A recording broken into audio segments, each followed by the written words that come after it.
أعوذ بالله من الشيطان الرجيم. بسم الله الرحمن الرحيم.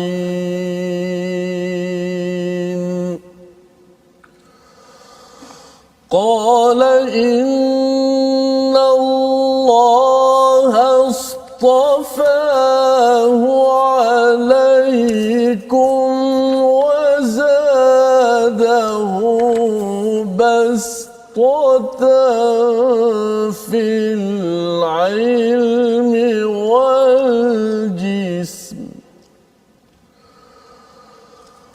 والله يؤتي ملكه من يشاء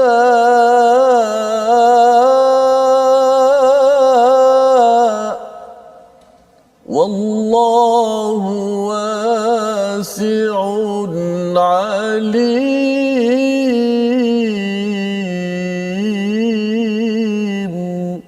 صدق الله العظيم.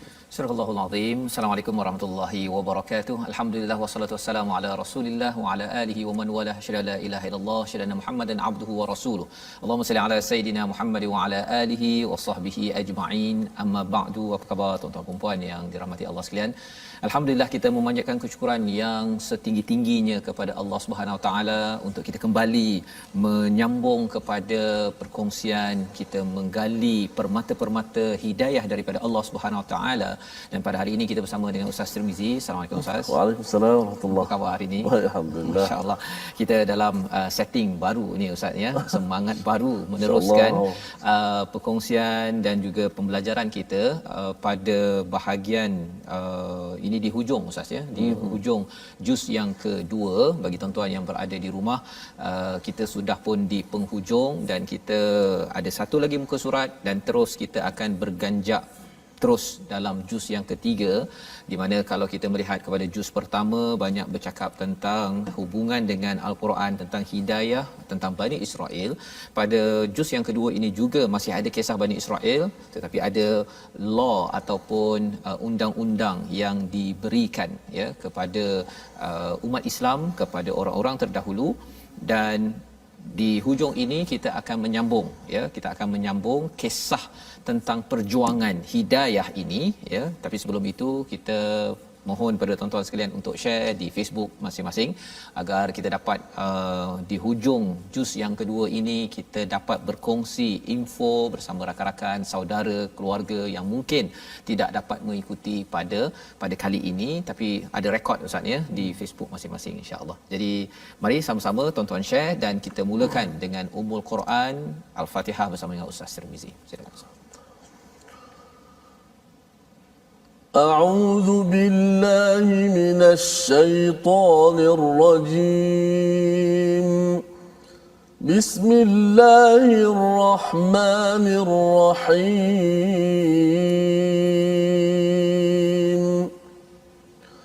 الحمد لله رب العالمين الرحمن الرحيم مالك يوم الدين إياك نعبد وإياك نستعين اهدنا الصراط المستقيم صراط الذين أنعمت عليهم غير المغضوب عليهم ولا الضالين.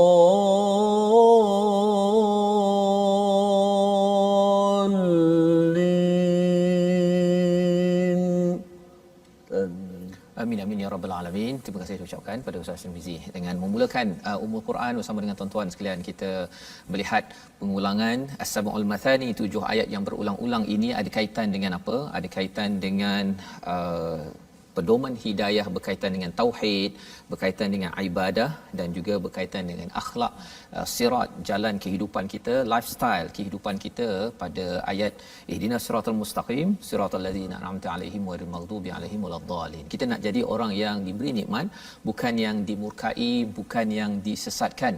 Dan salah satu daripada ciri orang yang diberi nikmat ini adalah berjuang dengan baik, memperjuangkan kebaikan, bukannya berjuang untuk kepentingan diri sendiri, ya, tetapi kepentingan untuk Allah Subhanahu Wa Taala, bukan kepentingan Allah untuk Allah, ya, tetapi akhirnya berbalik manfaat itu kepada diri sendiri. Dan itulah yang kita nak belajar. Kalau kita melihat kepada halaman 39 sebelum ini, Allah menyatakan tentang siapakah yang sanggup meminjamkan, ya, memberi pinjaman kepada Allah Subhanahu Wa Taala. Maka pada halaman yang ke-40 ini kita akan melihat kisah. Kita akan melihat satu kisah yang penting yang dirakamkan dalam 1, 2, 3 ayat sahaja, tetapi ini memberi cara fikir kita dalam mendepani kepada urusan agama dan ada kaitan dengan kuasa pemimpin dalam sesuatu organisasi, negeri ataupun negara. Jadi sinopsis bagi program kita halaman 40 pada hari ini, mari kita saksikan. Iaitu pada halaman 40 ini bermula pada ayat 246 dan 247, kisah seorang nabi, ya, iaitu nabi siapa nanti kita akan bincangkan, dan Raja Talut, ya, Talut dan keengganan Bani Israel untuk berjihad. Ya, Talut ini adalah sebenarnya orang biasa tapi dinaikkan sebagai boleh dikatakan raja ataupun pemimpin. Nanti kita bincangkan mengapa ini penting dalam perjuangan, apa kaitan dengan kehidupan kita pada tahun ini. Dan pada ayat 248, pembuktian kelayakan Talut, ya, menjadi raja ataupun pemimpin, ujian yang diberikannya kepada para pengikutnya, ya, ujian yang berlaku di situ kepada orang yang nak beriman, pada orang yang tidak beriman. Jadi ini adalah ringkasan bagi halaman 40 dan jom kita baca bersama Ustaz, ya. Kita mulakan dahulu ayat 246 dan 247. Boleh tahan panjang Ustaz, ya. Okey. Mungkin Ustaz baca 246 dahululah Ustaz, ya. Ya. Kemudian nanti baru kita sambung 247 pasal kalau nak ulang 2 kali nanti dia panjang sangat. Betul, ya. betul. Silakan Ustaz 246. Okey, terima kasih Fadil Ustaz Fazrul. Penonton-penonton My Quran Time, baca faham amal, sahabat-sahabat Al-Quran yang sentiasa istiqamah bersama kita, alhamdulillah. Saya lihat ramai sekali di kalangan masyarakat di luar sana, bukan sekadar di Malaysia, bahkan kalau kita lihat di negara-negara luar seperti Singapura, ramai sahabat-sahabat Al-Quran daripada Singapura yang saya perhatikan dalam Facebook kita TV Al-Hijrah. Teruskan bersama dengan kita, dan seluruh negara di Malaysia, di Singapura, Brunei, Indonesia dan seluruh dunia lah yang sedang menyaksikan My Quran Time. Moga-moga kita dapat bersama-sama memahami Al-Quran yang ada di sisi kita yang kita baca ini, insya-Allah. Baik, kita berada pada ayat yang ke-246.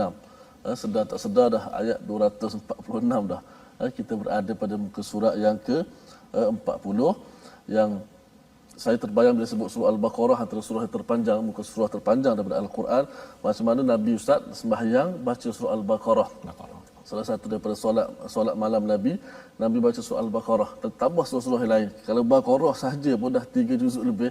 Macam mana hebatnya Rasulullah sallallahu alaihi wasallam melakukan ibadat kepada Allah Subhanahu wa taala. Ya, baik, kita sambung ayat yang satu ayat saja 246. Insya-Allah sama-sama kita membaca sambungan daripada tarannum nahawan yang saya baca pada surah Al-Fatihah sebentar tadi.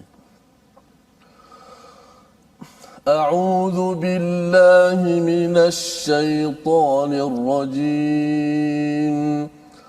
ألم تر إلى الملأ من بني إسرائيل من بعد موسى إذ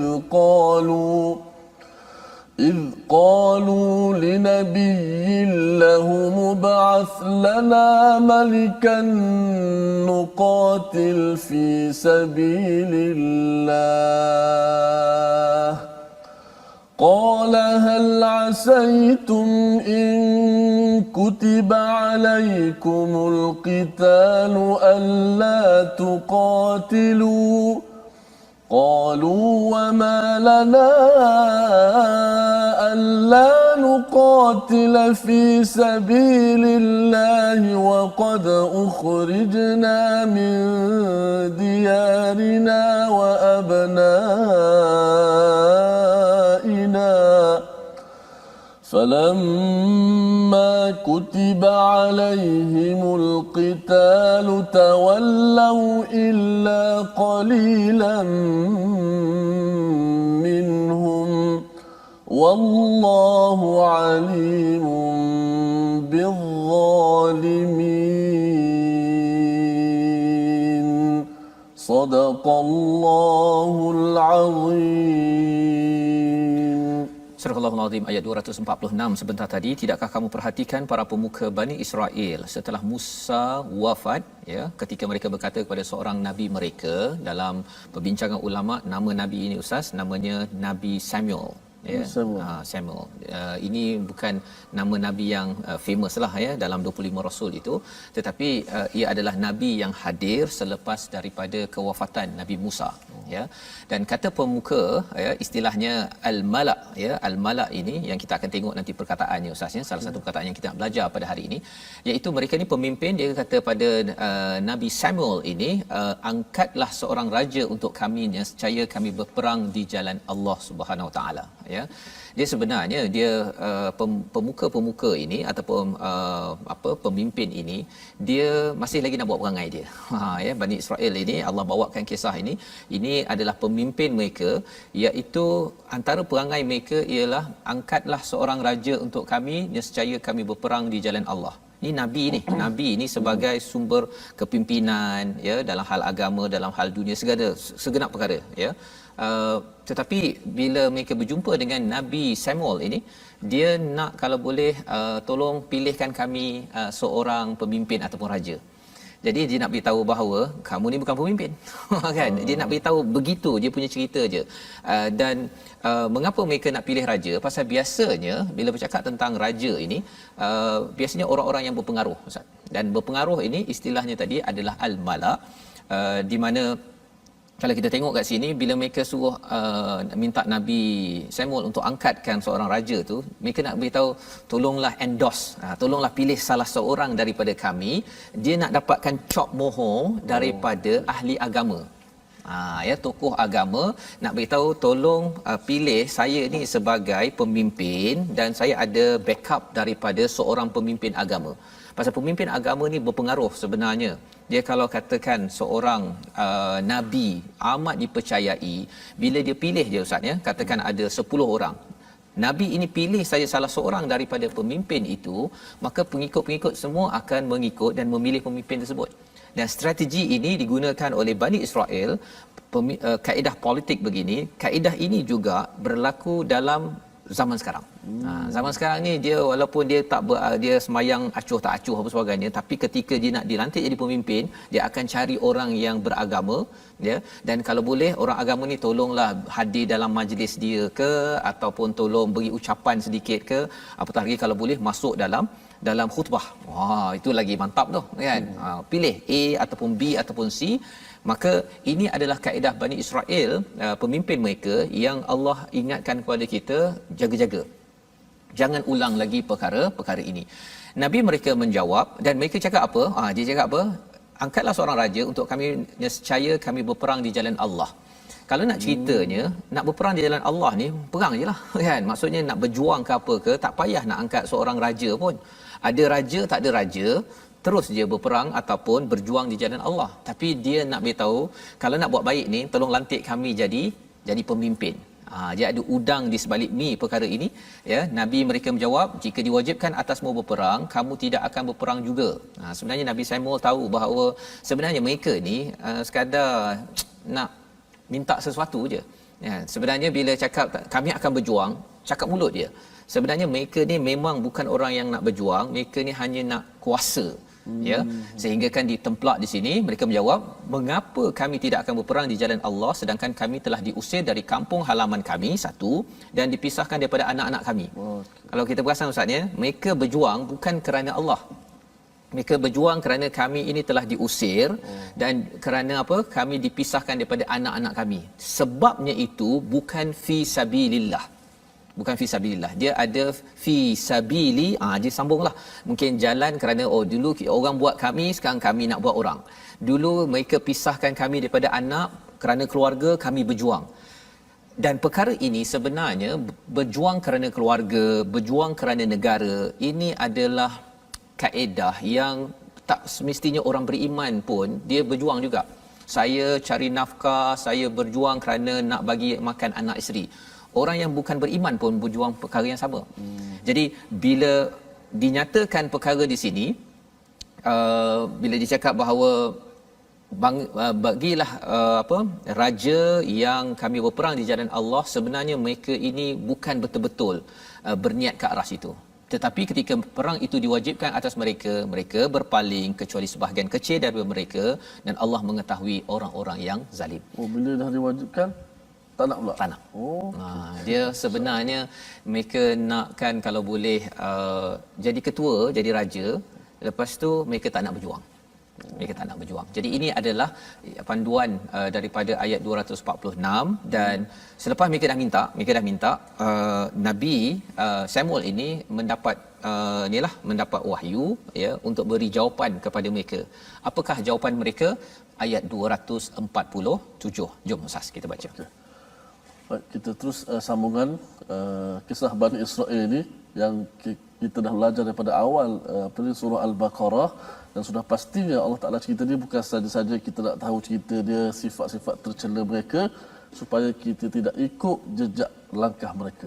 Kerana mereka tak akan redha kepada kita, mereka pasti nak suruh kita ikut jejak langkah mereka. Sebagaimana ayat Quran, walan tarda ankal yahud walan nasara hatta tattabi'a millatahum. Mereka tidak akan redha kita semua ini kecuali sehingga kita mengikut telunjuk mereka. Maka kita belajar kisah ni bukan senang nak belajar kisah-kisah yang terdahulu Ustaz Fazul sebut tadi, supaya kita tak jadi macam mereka.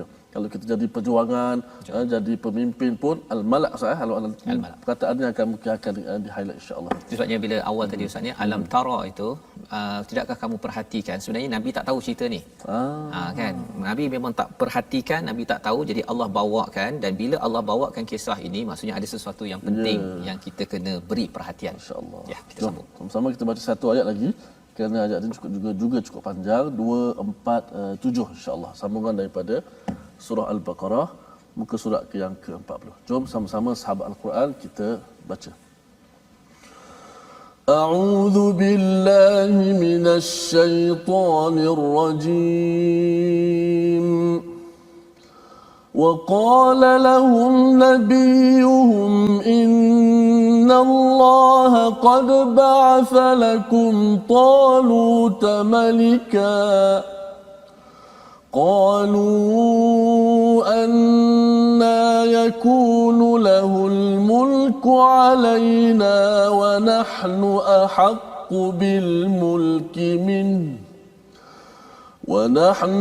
أحق بالملك منه ولم يؤت سعة من المال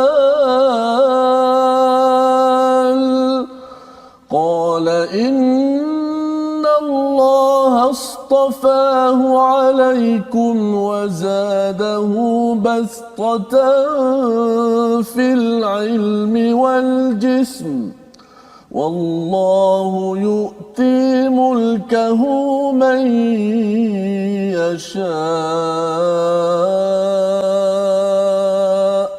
والله واسع عليم صدق الله العظيم. Surah Al-Allahul Azim. Terima kasih Ustaz ya. Ayat 247 itu, dan Nabi mereka, Nabi Samuel itu berkata kepada mereka, sesungguhnya Allah telah mengangkat Talut menjadi rajamu. Mereka minta tadi kan, dia tak beritahu pilihlah di kalangan kami ya. Itu strategi Ustaznya, cara orang politik bercakap kadang-kadang manis, okey pilihlah kami nak berjuang di jalan Tuhan ini kan. Kemudian bila jawapannya keluar, jawapannya apa? Talut menjadi rajamu. Talut menjadi rajamu. Siapa Talut ya? Mereka menjawab, bagaimana Talut mendapat memerintah ke atas kami sedangkan kami lebih berhak ke atas kerajaan itu daripadanya dan dia tidak diberi kekayaan yang banyak. Kita dah tahu dah siapa Talut ini Ustaz ya. Kalau kita ikutkan kepada riwayatnya tentang Talut ini adalah seorang yang miskin ya, seorang yang orang biasa-biasa, bukan di kalangan malak. Bukan orang yang selama ini melobi. Malak ini nanti kita akan tengok maksudnya memenuhi, tapi kita akan tengok selepas ini. Banyak perkataan malak dalam Quran Banyak perkataan malak ya. Jadi mereka ni bukan geng malak. Mana juga al-malak ni juga termasuk pemuka, pemimpin politik. Pemimpin. Malak ni juga orang-orang berpengaruh politik pengaruh tu. Pemimpin politik, pemimpin ekonomi. Kadang-kadang dia bukan pemimpin politik, dia pemimpin ekonomi. Dia ada duit apa sebagainya, dia boleh mempengaruhi orang ramai dan juga pemimpin politik. Okey, jadi dia tak jadi geng ini. Talut ni orang biasa-biasa. Orang biasa-biasa. Jadi bila Nabi Samuel berkata, sesungguhnya Allah telah memilih ataupun qad ba'atha lakum taluta malika, ya. Bila istilah ba'atha ini maksudnya ia dibangkitkan tiba-tiba, macam kita nanti hari bi'athah ataupun nabi di bu'ithu kan, dibangkitkan, dia tiba-tiba sahaja nabi bangkit dan menjadi rasul, ya. Jadi dalam kes ini Talut ni daripada tak semena-mena lah istilahnya ya, bukan daripada orang-orang elit, bukan daripada orang-orang pemuka ini. Dia dihantar ataupun dibangkitkan, diutus sebagai pemimpin mengikut kepada daripada wahyu yang sampai pada Nabi Samuel. Jadi orang-orang yang malak ini, orang elit lah, kalau kita letakkan orang elit ini, dia kata apa pasal pula Talut jadi memerintah ke atas kami, sedangkan kami lebih berhak ke atas kerajaan itu daripadanya dan dia tidak ada harta. Jadi dua perkara. Satu, mereka kata mereka yang lebih berhak. Yang keduanya, Talut ini miskin. Istilah yang digunakan di sini, walam yu'ta sa'atan minal mal, kan, walam dia tak pernah hadir sa'atan ini maksudnya macam sekelumit daripada harta. Betapa dalam perkataannya itu dia menghina kepada Talut. Jadi Nabi Samuel kata innallaha astafah, ya. Perkataan yang kita dah belajar sebelum ini berkaitan dengan istafahu, Mustafa. Ada beza dengan ijtaba. Ijtaba ni pilih dengan sebab, kan, kerana dia ada karakter begini, maka dia dipilih. Tetapi kalau Mustafa, istafahu ini maksudnya Allah pilih. Allah punya hal. Ada satu ayat tu saya ingat Ustaz, innallaha astafa Adam wa Nuhan wa Ibrahim. Mana perkataan Allah pilih tu? Allah pilih. Dan tak boleh tanya mengapa Allah pilih. Macam kita lah Ustaz ya, kalau kita pergi ke kedai, orang kata nak makan kuih tiaw ke nak makan mi goreng, kan. Betul, kita pilih kuih tiaw. Tak boleh pula orang tanya apa pasal nak pilih kuih tiaw, mengapa tak pilih mi goreng, tak. Kita punya pasal kan. Jadi ini Allah punya hak memilih. Dan selepas itu bercakap tentang qalu anna yakunu lahul mulk, dia tak ada, wa nahnu ahaqqu, kami ini yang sepatutnya, dia tidak ada harta. Jadi Allah menambahkan lagi, Allah dah pilih satu dan Allah tambah kepada Talut ini bastatan fil ilmi wal jism, ya, kelapangan dari segi ilmu Talut ini luas, dan juga jism je, ya. Kalau ikutkan nama Talut ini daripada bahasa Hebrew Ustaz ya, dia ada kaitan dengan tal, ya, tawil, iaitu tinggi. Dia memang orang yang paling tinggi pada waktu itu. Jadi nak berperang sudah tentu badan yang sado, okey. Dalam masa yang sama dia ada ilmu. Kalau kuat macam mana pun tapi tak ada ilmu untuk memimpin strategi, tak boleh pakai juga. Ada strategi tapi orangnya kecil, kan. Kalau orang macam saya mungkin tak dapatlah tu, kan. Pasal dia mesti ada dia punya kompetensi, dia punya kemahirannya dan juga dia punya kelayakan, integriti je dalam memimpin. Maka daripada ayat ini Allah akhirkan sekali lagi penekanan kepada pemuka Bani Israel ini, wallahu yu'ti mulkahu may yasha, ya. Allah nak bagi kuasa ini ikut Allah, kan. Allah tekankan perkara itu pasal apa? Pasal Allah Maha luas, Allah Maha mengetahui siapa yang layak. Apa yang kita belajar daripada sini sudah tentu ada kaitan dengan cara memilih pemimpin, bukannya kerana dia ni kumpulan elit, pasal dia pandai lobby, okey dia jadi pemimpin, bukan, ya. Tetapi orang yang sanggup berjuang, yang ada ilmu, membawa kita kepada istilah al-malak sebentar tadi. Mari sama-sama kita perhatikan, iaitu perkataan mala'a, maksud awalnya ialah memenuhkan, ya, memenuhkan. Dan orang yang digelar al-malak ini adalah orang yang memenuhkan satu kawasan. Kalau katakan dalam kerajaan Firaun, al-malak ini adalah orang yang high council, yang memberi pengaruh kepada Firaun untuk terus berkuasa, ya, itu al-malak. Dan al-malak ini dia memenuhkan pemimpin-pemimpin yang ada, dan dalam konteks dalam kisah ini mereka ini adalah orang-orang yang berpengaruh, ya, berpengaruh, dan dia sentiasa cuba untuk mendapatkan kuasa walau dengan apa cara sekalipun. Maknanya perkataan al-malak dalam Al-Quran ni lebih kepada pemimpin yang agak disebahkan kepada yang nak kuasa, berebut kuasa. Dikaitkan dengan Firaun, banyak ya, dia ada kecenderungan kepada kuasa, kepada sesuatu yang bersifat dunia, ya. Itu sebabnya malak ini kalau diberi hidayah bagus, tetapi kalau tidak, kalau dia mengikut kepada contoh yang begini, secara automatiknya dia nakkan kuasa, tetapi dia tidak mahu berjuang. Jadi ini pelajaran yang kita perlu beri perhatian, dan ini bercakap tentang apa? Bercakap tentang perjuangan. Perjuangan ini bukan sekadar kuasa, tapi perjuangan ini ada kaitan dengan ilmu, ada kaitan dengan kemahiran yang kita nak tengok selepas ini. Pasal mereka persoalkan, betul ke Talut ni layak? Jom kita tengok pada ayat 248 sebentar lagi, tapi kita rehat kejap Ustaz. Ya, kita berehat. My Quran Time, baca faham aman.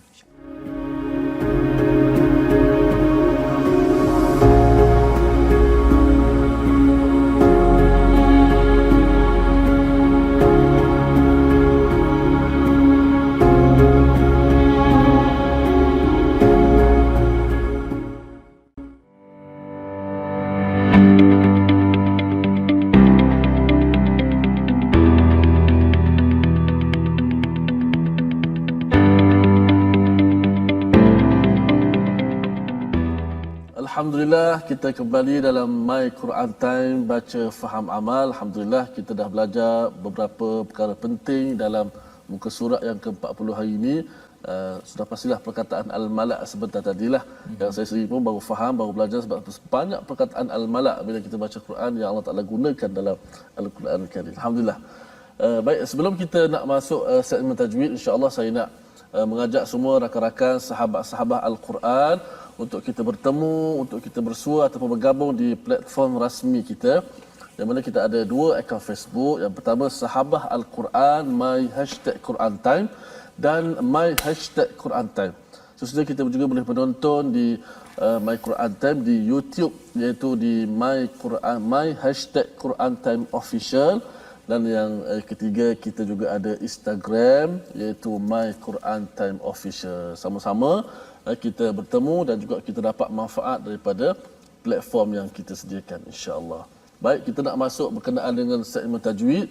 Kita dah belajar berkenaan dengan hukum belajar tajwid, kepentingan belajar ilmu tajwid, faedah-faedah mempelajarinya, dan kita belajar berkenaan dengan kelebihan-kelebihan Al-Quran, adab-adab membaca Al-Quran. Kali ini kita nak masuk terus berkaitan dengan huruf-huruf Al-Quran. Sekarang kita dah nak mula belajar berkaitan dengan makhraj, sifat dan hukum-hukum tajwid yang biasa kita belajar.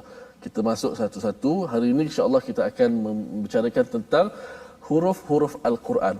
Apa makna huruf? Dari sudut bahasa ialah hujung. Dari sudut istilah ilmu tajwid, ialah istilahnya, iaitu apa yang dimaksudkan dengan huruf ialah suara ataupun bunyi huruf yang berpegang ataupun berpaut pada makhraj. Itu maksud huruf. Itu suara ataupun bunyi huruf yang berpegang ataupun berpaut pada makhraj tersebut. Itu disebut sebagai huruf Al-Quran. Huruf-huruf dimaknakan sebagai huruf. Huruf-huruf Al-Quran juga dikenali sebagai huruf hijaiyah. Biasa kita dengar huruf apa? Huruf hijaiyah.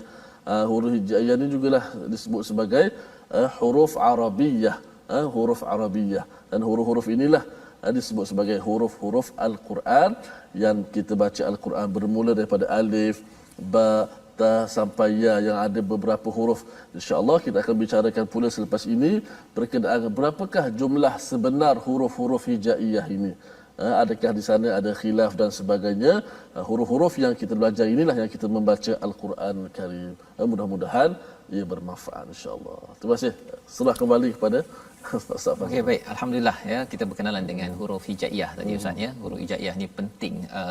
Saya ada baca daripada Al-Asfahani, dia bercakap tentang amanah ya.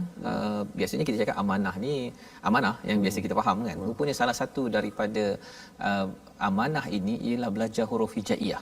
Saya pun pelik juga ya, tapi nanti mungkin kita akan menuju ke arah situ. Lantaran huruf hijaiyah ini bukan sekadar satu pelajaran ringkas ataupun begitu-begitu sahaja kan, tapi sebenarnya di sebalik huruf hijaiyah dia ada kaitan dengan Al-Quran, dan Al-Quran ini adalah amanah yang besar yang Allah berikan sebagai fadl, sebagai kurniaan daripada Allah. Dan kalau kita tak belajar huruf hijaiyah itu, kita mungkin tidak mampu memegang amanah yang besar Allah berikan kepada kita. Jadi kita nak teruskan ya, daripada ayat 248 tadi kita dah berbincang Ustaz ya, berkaitan dengan bagaimana pengurusan perjuangan, di mana perjuangan yang sebenar-benarnya bukanlah perjuangan untuk kuasa, dan apatah lagi kuasa itu mengambil kesempatan daripada agama, tetapi sebenarnya perjuangan agama ini adalah memperjuangkan nasib semua orang, tidak boleh menjadi orang yang zalim pada ayat 246. Dan pada ayat 247 tadi Allah menyatakan tentang kalau Allah nak pilih, Allah boleh pilih siapa sahaja, orang yang elit ke tak elit ke Allah boleh angkat. Yang pentingnya ialah kita membawa mesej Allah di dalam kehidupan kita. Jadi orang-orang pemuka tadi, al-malak tadi itu, dia bertanya, ini kami tak puas hati, tolong berikan bukti bahawa memang Talut ini yang paling layak. Ya, itu respon mereka. Dan bila kita tengok respon mereka ini, orang yang beriman dia tak cakap begitu. Dia orang beriman ni bila dah dapat nabi, dah dapat rasul, dia percaya je. Ya, dia beriman terus, tak perlu pula kata ya Allah, kalau saya ni nak kembali pada sunnah Rasul, nak kembali pada Quran, tolong datangkan satu lagi miracle dalam hidup saya. Mungkin keluar asap ke, dalam akaun masuk 1 juta ke, baru saya akan beriman. Itu tanda orang yang ada masalah iman. Jadi mari kita tengok kepada apakah yang berlaku bila mereka minta. Ayat 248. Ya, masya-Allah. Tadi kita dah sebut, Ustaz Fazrul sebut macam mana mereka ni tak mahu terima pemilihan ataupun penetapan Allah Taala pilih pemimpin, mereka enggan menerima macam-macam persoalannya. Kita jangan jadi seperti Bani Israel, jadilah orang-orang yang beriman. Kita sahut perintah Allah Subhanahu Wa Taala, Nabi Muhammad SAW sebagai nabi kita, ikutan kita insya-Allah. Baik, kita sambung satu ayat lagi. Surah kita ni, muka surah kita ni hanya ada 3 ayat sahaja. Kita masuk ayat yang ketiga, iaitu ayat yang ke-248. InsyaAllah sama-sama kita baca. A'udzu billahi minasy syaithanir rajim. Bismillahirrahmanirrahim. Wa qala lahum nabiyyuhum inna ayata mulkihi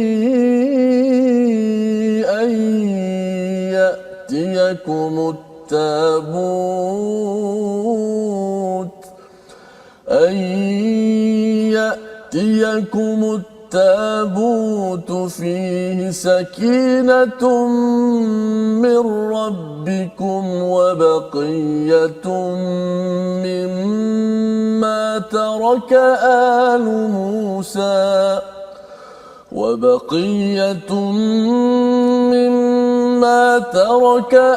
آل موسى وآل هارون تحمله الملائكة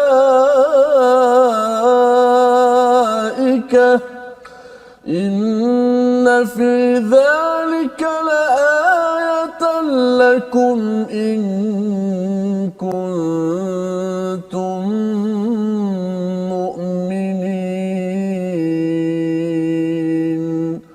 Sadaqallahul Azim.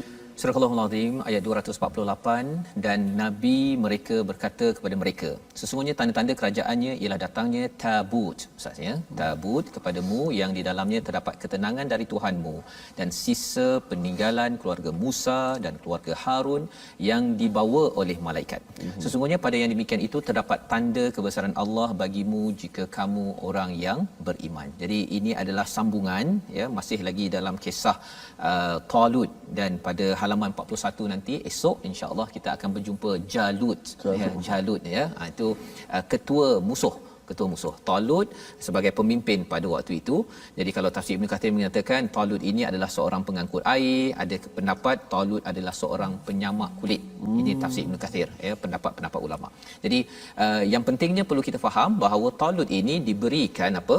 Dia dipilih, ya, berdasarkan ayat 247, dan juga ditambahkan ilmu dan juga tubuh yang bastah, iaitu yang diluaskan ataupun dilebihkan, ada kelebihan yang tersendiri. Ini ciri memilih pemimpin, Ustaz, ya.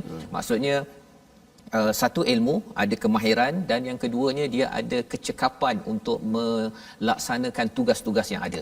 Dia kalau katakan pemimpin tu dah lemah, ya, ataupun dia tidak berfikir dengan bagus, malah orang lain yang kena mengajar dia untuk merancang strategi, itu memang tak layak jadi pemimpin, ya. Apatah lagi kalau jisimnya itu kecil, ya, badannya, ataupun dia tidak kuat, ya, tidak kuat untuk berjuang ke hadapan.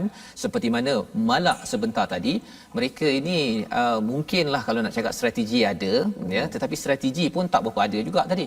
Disebabkan apa? Kerana keutamaan mereka adalah keluarga dan negeri negara mereka, bukannya perjuangan kerana Allah.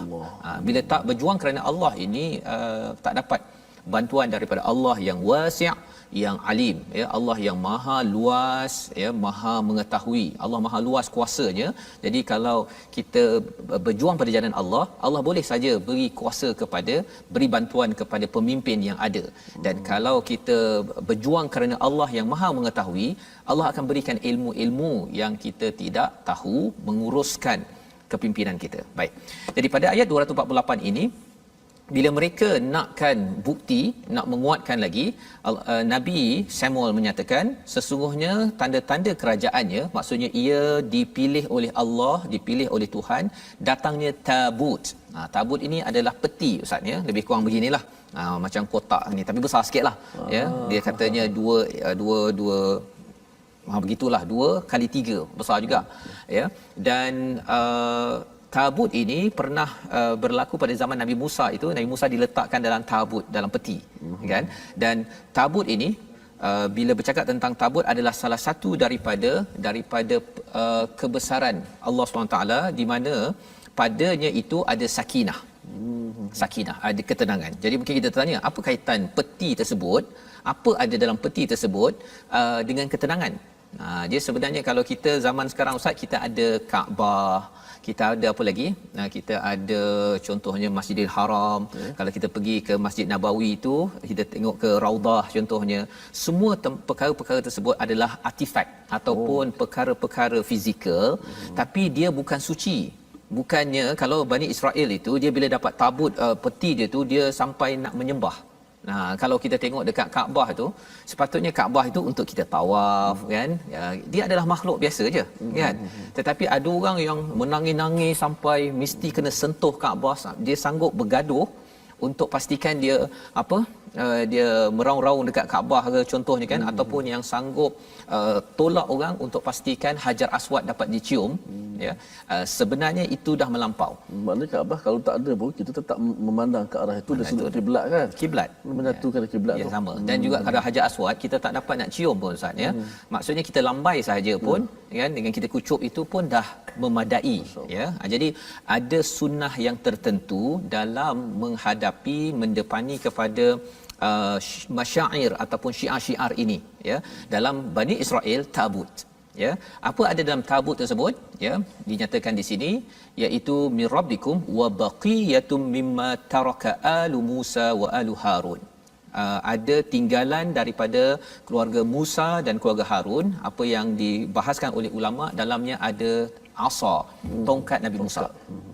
ada apa lagi, ada mana wasalwa itu ya, yang burung tu tak adalah, tapi salwa yang apa, dia punya bijian itu ada dalam tabut tersebut. Kemudian ada apa lagi, Taurat ada dalam tabut tersebut. Jadi tabut ini hilang. Tabut ini hilang ketika mereka bergaduh-gaduh apa sebagainya ini, ia hilang sampai ke Palestin, dan kemudian bila sampai zaman Talut dia hadir kembali. Siapa yang bawakan, kalau ikutkan pada riwayat, bila dia sampai pada orang-orang yang musyrik, bila ada tabut tersebut ada halilintar, ada banjir. Jadi orang kata kalau kita pegang tabut ini, dia apa? Dia membawa bala. Jadi akhirnya mereka letak atas satu kereta lembu, ya, lembulah, ada lembu, tak ada orang yang mengenderainya. Dia letak saja, biar je lembu tu berjalan. Tapi sebenarnya lembu sebenarnya kalau dia jalan, kadang-kadang dia pergi sepak je ke, dia pergi ke hutan ke apa ke, sebenarnya bukan sekadar dia berjalan begitu sahaja, ada apa? Tahmiluhul malaikah. Ya, dibawa oleh para malaikat kembali balik kepada rumah Talut. Ya, daripada rumah Talut. Pasal waktu itu kalau orang bawa apa barang dagangan, mudah aja. Ada orang pun dia pergi sapu sekali isi dagangan. Ini tak ada orang, sepatutnya boleh habis je tabut tersebut tak selamat, tetapi kerana ia tahmiluhu al-malaikah sampai ke rumah Talut, dan akhirnya mereka nampak kepada tabut tersebut. Bagi Bani Israel, tabut ini seperti Hajar Aswad. Kita bayangkanlah Ustaz ya, Hajar Aswad kena curi macam mana? Insya-Allah. Kan? Mesti orang Islam akan buat macam mana sekalipun, mesti buat sesuatu. Ya, ataupun Kaabah kena curi. Kan, ataupun kena runtuhkan. Mesti kita akan buat sesuatu, bukan kita menjadikan ia Tuhan, tetapi itu sebagai syiar. Sebagai syiar penting, macam kalau ada bendera tu sesebuah negara, kalau orang pijak sahaja pun, betul, kerajaan akan buat sesuatu kerana ia lambang besar, lambang besar, ya, lambang, tetapi dia bukan Tuhan. Dia sebagai lambang kedaulatan, lambang kepada sesuatu. Kalau tabut ini lambang kepada agama Allah Subhanahu Wa Taala, ya. Jadi di sini Allah hujungkan dengan inna fi dzalika laayatan lakum in kuntum mu'minin. Sesungguhnya pada yang demikian itu terdapat tanda kebesaran Allah bagimu jika kamu orang yang beriman. Ada situ in kuntum mu'minin. Ya, perkataan key yang perlu kita beri perhatian, kata kunci pada ayat ini, perkataan fihi sakinah sebentar tadi Ustaz. Fihi sakinah ini sebenarnya ada dinyatakan pada surah At-Taubah ataupun dalam surah Ali Imran. Cerita pasal perang. Cerita pasal perang. Syarat kemenangan perang di dalam peristiwa Badar ataupun dalam perang lain yang umat Islam menang, salah satunya Allah bagi sakinah. Beri sakinah. Jadi apa maksud sakinah? Kalau dalam perang pada zaman Rasulullah tu ada yang sampai mereka tidur kan dalam keadaan tenang. Dan lepas itu mereka boleh berperang dengan rasa yakin dengan bantuan Allah Subhanahu Allah Taala kurniakan ketenangan dalam diri. Bukan senang Ustaz, sebab dalam keadaan perang ni mana orang boleh tidur, tapi Allah Taala berikan berehat, boleh dapat ketenangan, sakinah. Wallahu. Jadi bila ada perkataan itu di sini, bila Allah bagi tabut fihi sakinah, itu tandanya kalau perang ini dipimpin oleh Talut yang dapat tabut sebagai bukti bahawa dia pilihan Allah, insya-Allah boleh menang. Kita tak masuk perang lagi ni. Kita baru intro. Pasal besok insya-Allah kita akan tengok bagaimana perjuangan Talut melawan Jalut. Dan di dalam ayat ini kalau kita lihat kepada istilah inna fi dzalika laayatan lakum in kuntum mu'minin, perkataan in kuntum mu'minin itu penting Ustaz.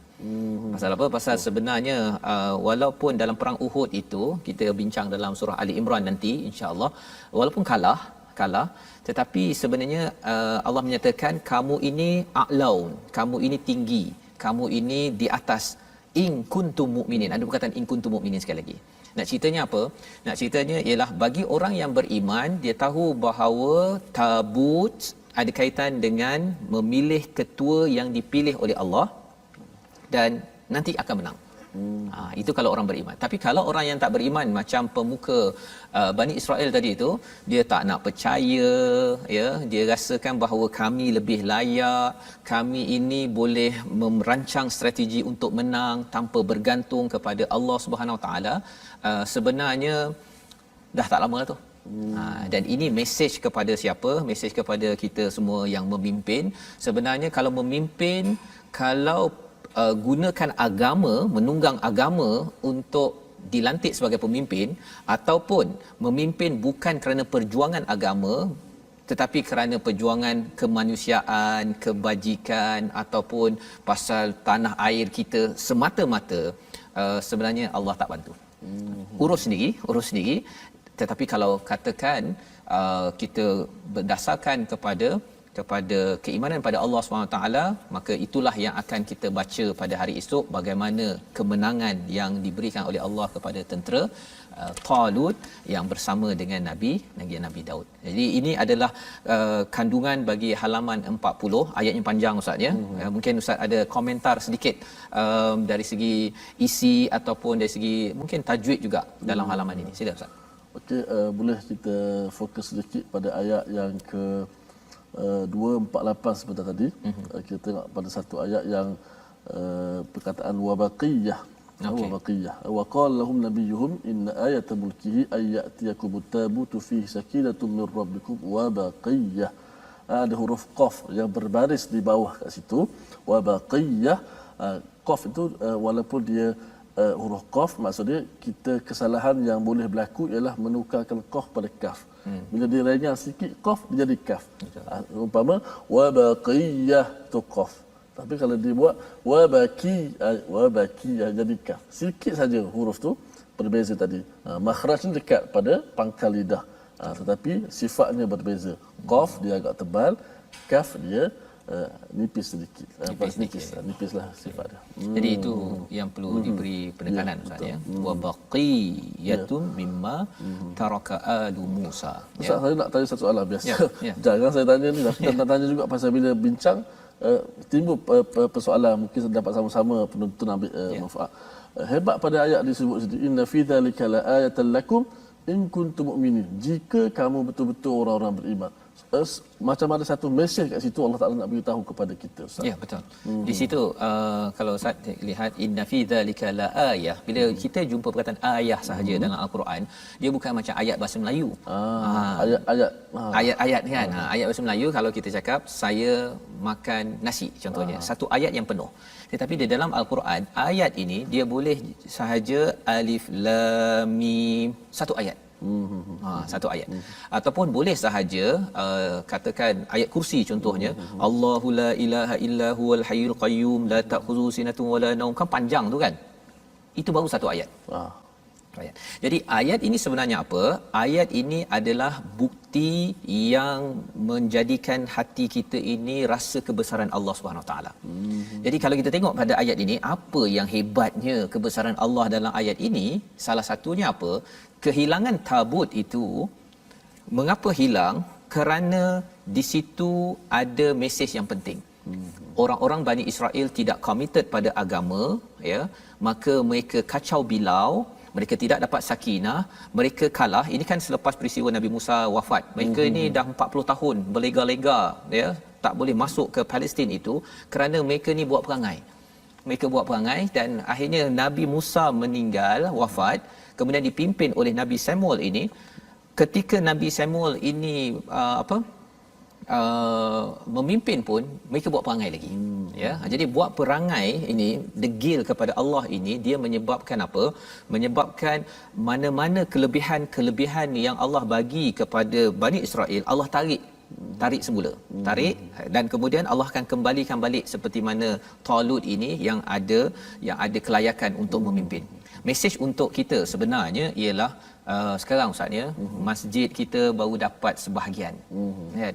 Masjidil Haram walaupun tak hilang, tapi sebenarnya satu dunia kehilangan Masjidil Haram tak boleh pergi haji dan juga umrah. Allah tarik sekejap kerana apa? Kerana ada sesuatu mesej yang Allah tengah sampaikan. Iaitu apa? Kita kena kembali balik kepada perjuangan berteraskan hidayah daripada ayat-ayat Allah. Ya, bila kita tengok balik, boleh pula Allah kembalikan balik tabut itu yang dah hilang. Kan? Letak atas lembu, boleh pula lembu tu cari sampai kepada Talut sebentar tadi. Kalau fikir-fikir balik, dah hilang je lah. Kan? Tapi Allah boleh buat, dan mesej kepada kita sebenarnya malaikat sudah bersedia untuk bekerja ikut perintah Allah untuk umat Islam dapat semua balik semula. Tapi syaratnya adalah apa? In kuntum mukminin. Iaitu jika kita beriman, kita tahu bahawa Allah boleh kembalikan balik dan Allah boleh beri kemenangan kepada umat Islam, dan ini mesej penting yang kita doakan. Kita doakan kita ketika memimpin jangan guna menunggang agama, ya. Kita memimpin untuk menaikkan agama, itu adalah doa yang kita ingin sama-sama panjatkan. Tapi mari kita tengok resolusi akhir kita pada halaman 40. Bagi ayat 246, apa yang boleh kita belajar? Utamakan Allah dalam urusan harian, jangan dicampur adukkan, jangan ditunggang hal agama, terutama dalam urusan-urusan kepimpinan. Yang pertama. Yang kedua, terima insan kerana kelayakannya di sisi Allah, ya, kerana ilmu, kerana kemahiran yang ada, bukan kelayakan yang dilihat di sisi manusia. Yang kedua, ya, kerana harta, kerana dia ada pengaruh, bukan perkara itu. Dan yang ketiga, iman perlu diutamakan dalam menguruskan hidup, kerana itu akan menjemput bantuan demi bantuan daripada Allah, sebagaimana Allah menghantar tabut kembali sebagai sumber ketenangan dan meneruskan legasi Nabi Musa, Nabi Harun kepada Bani Israel yang dipimpin oleh Talut dalam peristiwa ini. Jadi Ustaz, mari sama-sama kita berdoa ke arah sini insya-Allah. Bismillahirrahmanirrahim. Alhamdulillahi rabbil alamin. والصلاة والسلام على أشرف الأنبياء والمرسلين وعلى آله وصحبه أجمعين. اللهم اهدنا بهداية القرآن، اللهم اهدنا بهداية القرآن ونجنا من النيران بكرامة القرآن، وأكرمنا بكرامة القرآن يا رب العالمين.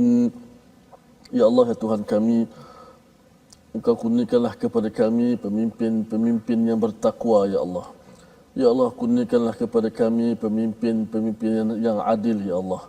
Ya Allah, kurniakanlah kepada kami pemimpin-pemimpin yang mengutamakan perintah-Mu, ya Allah. Ya Allah, kurniakanlah kepada kami pemimpin-pemimpin yang mengangkat akan agama-Mu, ya Allah. Ya Allah, kurniakanlah kepada kami pemimpin-pemimpin yang amanah, yang jujur, ya Allah, yang kuat akan jiwanya, ya Allah. Ya Allah, kurniakanlah kepada kami keamanan dalam negara kami, ya Allah. Ya Allah, kurniakanlah kestabilan dalam arena politik dalam negara kami, ya Allah. Rabbana hab lana min azwajina wa dhurriyyatina qurrata a'yun waj'alna lil muttaqina imama. Wahai Tuhan kami, berilah kepada kami isteri-isteri dan zuriat keturunan kami perkara-perkara yang menyukakan hati kami melihatnya, dan jadikanlah kami imam ikutan bagi orang-orang yang bertakwa. Walhamdulillahi rabbil alamin. Amin amin ya rabbal alamin. Allah mengkabulkan doa kita Ustaz, ya, agar kepimpinan kita adalah berteraskan kepada hidayah daripada Allah, dan hidayah inilah yang kita ingin jemput, ingin kita kongsi bersama dengan menatap mushaf dalam kempen Wakaf untuk Ummah. Saya menjemput pada tuan-tuan untuk menyumbang dalam warisan ummah, ya, agar wakaf ini dapat kita sebarkan lebih luas lagi, hidayah sampai sehingga kan yang mengikut dan yang dipimpin, yang memimpin akan sentiasa memimpin dengan jalan kebaikan, jalan Allah, bukan kerana tujuan-tujuan yang lain yang menyebabkan bantuan tidak sampai kepada negeri dan negara ini. Dan kita akan bertemu lagi insya-Allah Ustaz, ya, pada jam 5 petang, insya-Allah pada hari ini 11 malam, 11 malam hari Ahad, ya, hari Ahad, dan jam 6 pagi esok kita bertemu menyambung kisah ini. Ini episod pertama sebenarnya tentang kisah Talut. Apakah kesudahannya? Kita sambung pada hari esok insya-Allah. Program My Quran Time yang dibawakan oleh Mofas, kita bersama lagi baca, faham, amal insya-Allah.